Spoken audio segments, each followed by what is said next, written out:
Hello everyone. Today we talk about how to fix the app of Snapchat. We will go to settings, then we click on apps.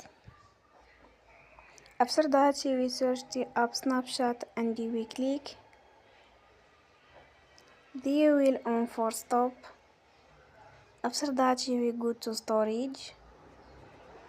Then we click on clear cache.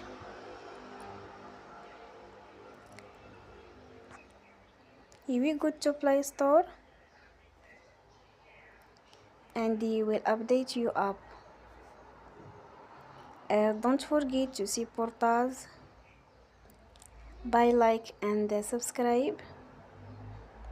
See you next time and thank you for watching.